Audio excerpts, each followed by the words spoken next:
No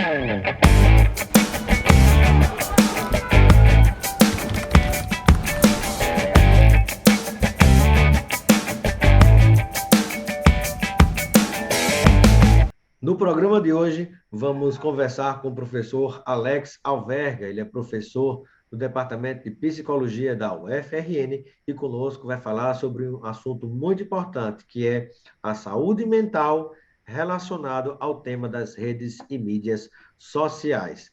Seja bem-vindo, professor Alex Alverga, ao nosso Espaço Cidadão. Muito obrigado, Robson. É um prazer. Um prazer tê-lo conosco, professor. E eu gostaria que você pudesse inicialmente trazer para quem nos acompanha nesse momento, né, pela televisão e também pelas redes e mídias sociais, o seu pensamento em relação a como é que esses dois tópicos, né, que é a saúde mental e também as redes e mídias sociais, estão conectados. Robson, esse é um tema, talvez, dos mais candentes, né? Se a gente pode dizer, em virtude, acho que da maneira como tanto a tecnologia, né, ela tem modificado as nossas formas, né, não só de trabalhar, mas também de viver, da maneira como a gente se relaciona, né? Tem um papel bastante importante, né, na própria, se a gente usa uma terminologia, né, constituição da nossa subjetividade, né, da maneira como o nosso jeito de ser, estar no mundo, se relacionar, de certa forma, tem uma interferência, né, sempre teve uma interferência dos meios de comunicação, né, e não seria diferente com o advento, né, das redes sociais, da internet, que sem dúvida nenhuma, né, permitiu a gente ter aí um conjunto, né, bastante importante de situações, né, de amplificação desse contato, né, inclusive esse meio pelo qual a gente conversa agora em duas cidades diferentes, né, isso sem dúvida é um advento bastante importante.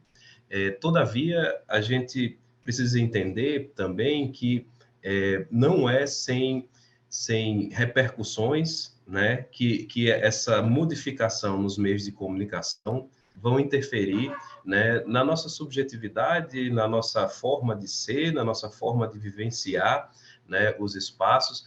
E eu diria que é nesse momento de transformação, né, que a gente tem uma carga muito importante e isso gera um abalo no campo da saúde mental, né? Todo momento de transição, de crise, de modificação intensa, profunda, né, modifica a nossa subjetividade, a nossa maneira de ser, a nossa forma, né, de nos relacionarmos, né, com as outras pessoas, né, com nós mesmos, nós mesmas, né?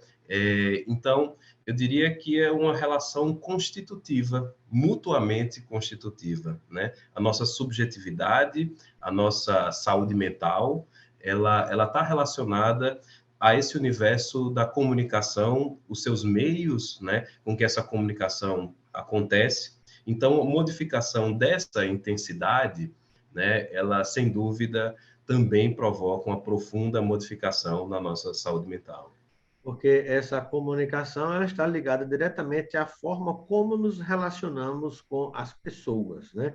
E todo esse processo também foi acelerado digamos assim, pela situação onde fomos todos, durante um bom tempo, obrigados a um confinamento em virtude da pandemia, não é?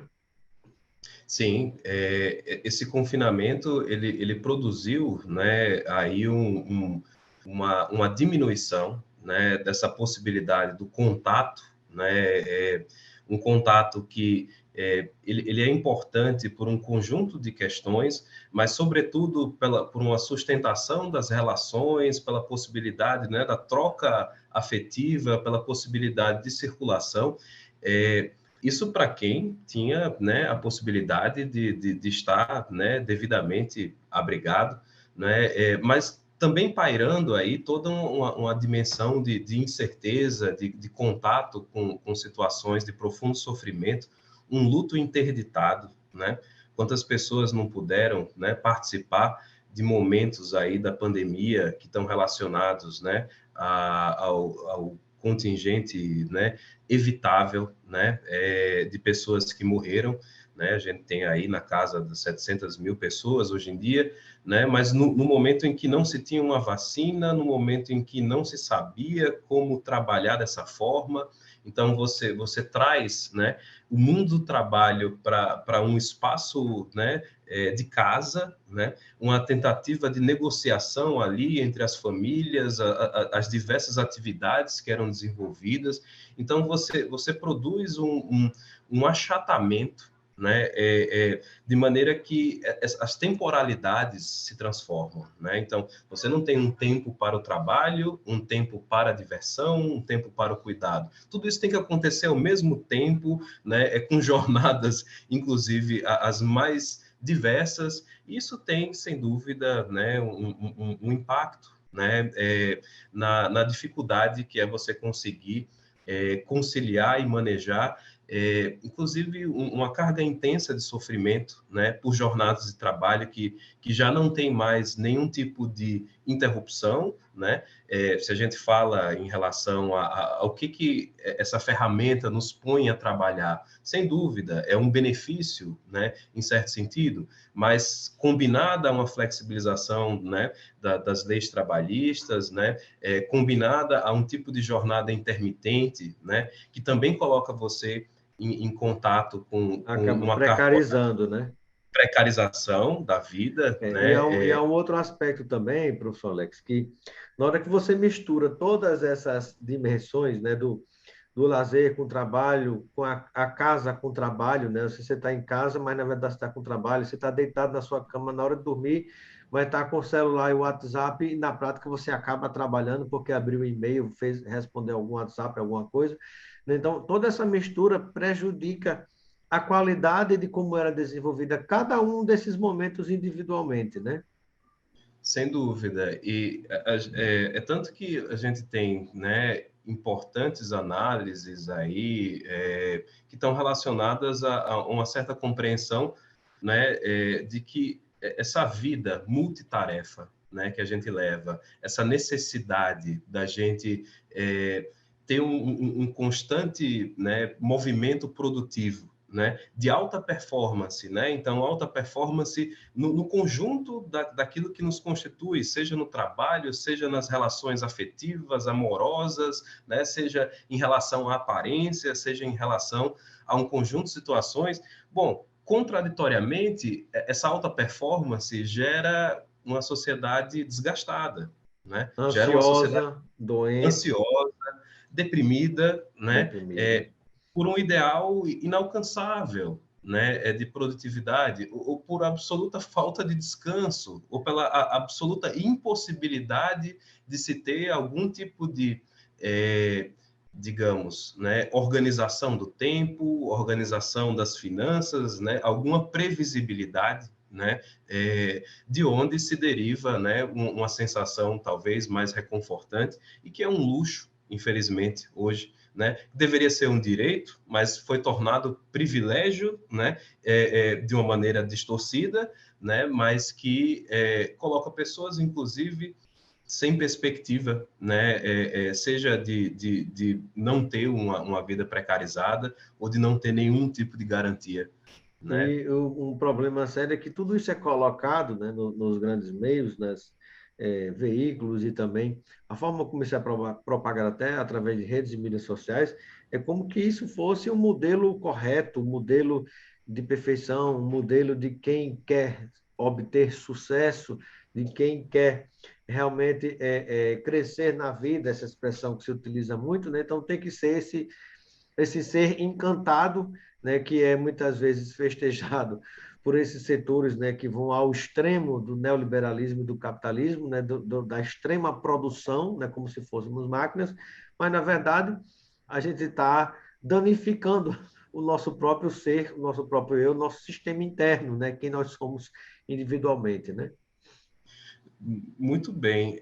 Veja que contraditório, né? A gente tem o esplendor, né, de uma lógica, né, que seria justamente essa lógica faça você mesmo, né? Você E pode, a não só lógica da faça você meritocracia, pode, né? essa Ah, porque fulano positividade. pode que saiu da favela, de uma situação assim, assim, assim. Se ele pode, qualquer um pode, você pode também. E se não conseguiu, é porque não se esforçou. Não é assim, né? É muito eficiente, né? Um discurso que retira qualquer responsabilidade de uma instância, né, garantidora ou que enfrente as desigualdades e consiga produzir alguma equidade, né, nas oportunidades, equiparação de oportunidades, e responsabiliza exclusivamente, né, o sujeito pelo seu insucesso, pelo seu fracasso, né, e por um raro sucesso, né, que é muito mais contingencial do que um caminho a ser seguido. Né? Então, veja que esse é o esplendor de uma mutação, eu diria, né, da emergência de um sujeito neoliberal. Né? A gente tem um movimento, né, que se precipita, né, a partir da década de 70, aí com a transformação das relações, né, produtivas mas se criou um novo jeito de se relacionar consigo mesmo e com as outras pessoas, né, que fortalece um certo, né, individualismo, né, que coloca as pessoas nesse isolamento predatório, né, mas um isolamento que tem aí a gestação de um jeito de se relacionar, e esse jeito de se relacionar, ele envolve, né, esse sujeito apartado das suas condições e que entende que é de si mesmo ou de si mesma, né, que vai conseguir retirar toda a sua força, né, de uma força que seria aí posta a trabalhar, né, de maneira frenética, com cargas horárias, né, intermináveis, né, são atividades que não se abandonam, gerando pessoas, né, sujeitos endividados, né, esse processo de endividamento, né, a gente sempre está devendo, né, um conjunto de questões, justamente porque você pode trabalhar, como você falou, a qualquer momento, inclusive trocar o seu momento de sono, né, É, por uma olhada no celular, né, pode ser digamos, o fim da sua noite de sono, né, e o início de uma jornada de trabalho, né? Então, esse movimento tem um efeito, né? E é sem importante dúvida. a gente ver E que é um movimento assim, bem, bem colocado, narrado e estudado, né, por duas grandes figuras internacionalmente conhecidas, que são o Pierre Dardot e o Christian Laval, né, que tem um livro que é A perfeito, Nova o Razão do espírito, Mundo. Né? Eu acho sim, maravilhoso e compartilho essa informação aqui com nossos telespectadores. ótima referência, tá? Olhando até aqui para o Novo Espírito do Capitalismo, né? É uma referência obrigatória para a gente poder entender, né? Como é que essa mutação ela opera de maneira tão intensa. E, inclusive, né? Se a gente, junto a esses autores que você faz referência, se a gente pensa também na psicodinâmica do trabalho, né?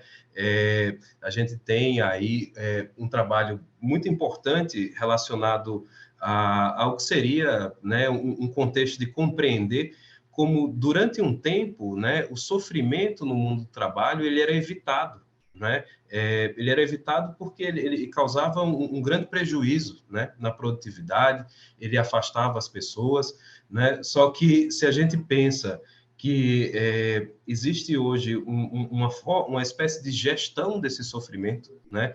Porque sofrendo numa determinada calibragem, o sujeito trabalha mais.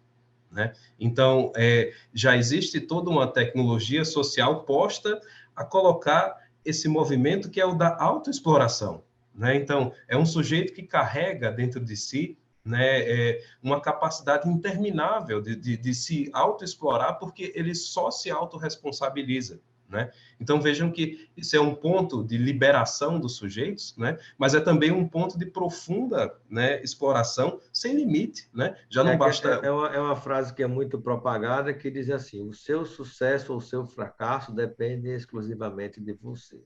Né? E até explicando para o nosso telespectador, né? Mas como é que isso se relaciona com a questão de redes e mídias sociais? São empresas de comunicação, essas plataformas de redes de mídias sociais digitais, são empresas de comunicação, como tais, têm seus próprios interesses, e elas servem para a propagação de pensamentos, de modificação de consciências, né, de tantas coisas que, às vezes, numa brincadeira que você está curtindo, numa coisa que você está lendo numa rede ou mídia social, essas informações passam e por você achar interessante, simpático, você acaba absorvendo aquilo e incorporando no seu próprio comportamento. Então, elas acabam influenciando no comportamento também das próprias pessoas, uniformizando discursos, né? Por isso que quando você fala uma frase como essa, muita gente acaba concordando, eu já ouvi isso em algum canto, quando a pessoa fala, confirma o que o outro ouviu também. Então, é, há que se ter muito cuidado, né, com a utilização de tudo aquilo que a gente vê circulando na mídia como um todo, como também nas redes e mídias sociais digitais, que é o tema dessa nossa entrevista, né? Perfeito. E não só, né, com a interferência na dimensão da consciência, mas também uma gramática política afetiva, né, uma dimensão Totalmente. estética. Se a gente pensa, né, que tipo de corpo é valorizado, que tipo de relacionamentos são valorizados, que modelo de família é colocado, que modelo, né, de pessoa bem-sucedida é colocada, né? Qual é o papel de cada uma. Então, tem uma gramática afetiva, que é política por excelência, né, que valoriza determinados padrões, né, de ser, estar, de se relacionar, quem você ama, né, quem você deixa de amar, quem você odeia, né. Então, você tem uma carga aí também, uma cultura do, né, do cancelamento, uma cultura, né, Cria-se, inclusive, uma justificativa para o ódio, né? sim, você tem aí uma circulação muito intensa, né? E dentro, né, dessa nova temporalidade, né, que é extremamente rápida, né, fluida, né, e ao mesmo tempo com pouca responsabilização, né? A gente tem aí, né, ruína, se arruína muito rapidamente, né, reputações, pessoas, né, se faz um tribunal, né, de um julgamento já condenatório, né, imediato, né, e por mais que se chegue aí a uma compreensão de que não era bem assim, mas a reparação nunca é à altura, né, os efeitos disso já foram produzidos, né, e você tem situações, inclusive, né, em relação às pessoas mais jovens, né, casos muito preocupantes, dramáticos e trágicos, né, envolvendo aí um tipo de bullying, né, um tipo de formas, né, de produzir mais sofrimento, né, em pessoas e bom, a comunicação humana ela tem, né, dessas características, ela precisa ser cuidada, né, e a gente tem muito pouco instrumento, né, e ao mesmo tempo como é uma tecnologia, né, que tem modificado, né, bastante as nossas formas de relacionamento, a gente tem ainda poucas ferramentas, né, que possam chegar, né, para as pessoas, né, para popularizar. O tema da saúde mental, ele é um tema que ele precisa ser popularizado, porque ele é da mais alta importância, né, para um conjunto de situações, e ele não pode ficar como um tema só de especialistas, né? Não estou com isso diminuindo as especialidades, mas É um tema, inclusive, que ainda está envolvido por muito preconceito, porque quando você fala em saúde mental, e até em psicólogo, em psicologia, né, ou em psiquiatria, a pessoa acha que é coisa para doido, né? Se utiliza muito essa sim, expressão, acha que a pessoa está enlouquecida, está doida, mas não, né? Mas, na verdade, é fundamental realmente para que, do jeito que a gente cuida da saúde do corpo, a gente tem que cuidar da saúde da mente também, né? E tudo está unido, né? exatamente.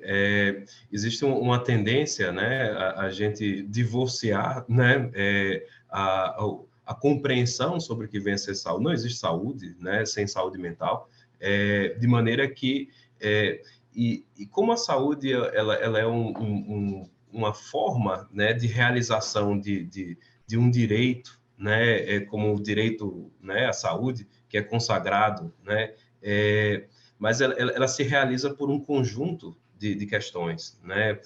A saúde mental ela é resultante, né, de uma dimensão bastante ampla e complexa de situações que proporcionam ali, né, condições eu diria até de uma maneira mais, digamos, ampla, né, da produção mesmo do bem-estar, né, da felicidade, mas tudo isso numa noção de uma certa coletividade, né? O que a gente tem hoje é uma valorização, né, de que esse bem-estar, essa felicidade, ou para ser mais direto, o prazer, é uma busca pessoal, individual, né? Inclusive em detrimento, né, das outras pessoas. Pelo contrário, na verdade, né? Que inclusive uma das coisas que mais se observa, né, nas redes e mídias sociais digitais é que quando você atinge algum nível de felicidade ou de conquista, a primeira coisa que você faz é compartilhar, né? Porque é como que se você não compartilha aquilo com outro, é como se não tivesse o valor. Então, mostra, né, como a própria construção dessa felicidade, não só o seu compartilhamento, ela é de fato coletiva, né? Justo. A gente tem aí uma movimentação, né, em torno Sem dúvida. de como as redes sociais elas amplificam, né, um conjunto de possibilidades que não eram dadas em outro momento, né? E essas possibilidades elas de fato elas precisam ser valorizadas, né? Mas também examinadas as suas consequências, né? Não é Sem sem dúvida. custo, né, que essa movimentação ela produz aí também um conjunto de situações. Fala-se, inclusive, né, a respeito, não é exatamente minha área, mas a dependência em relação às redes sociais, né? Fala-se, inclusive, né, como sendo um espaço de um conjunto também de violações, né? E isso tudo precisa, né, ser regulado, né? Sem Seja dúvida. pelo próprio Estado, seja pelos responsáveis, seja por uma dimensão que eu acho que essa sim é uma regulação ainda mais potente, né? Que é uma cultura diferenciada em relação à possibilidade de nos cuidarmos, né? E amplifica, para a gente finalizar, e amplifica aquela frase, o sentimento, né, que está naquela frase que diz assim: a grama do vizinho está sempre mais bonita, mais brilhosa, mais organizada, né? As redes e mídias sociais acabam produzindo esse efeito também. Quero agradecer a participação do professor Alex Alverga, professor de psicologia da UFRN. Obrigado pela sua participação no nosso programa, seja sempre bem-vindo. Eu que agradeço, Robson, estou à disposição e até uma próxima.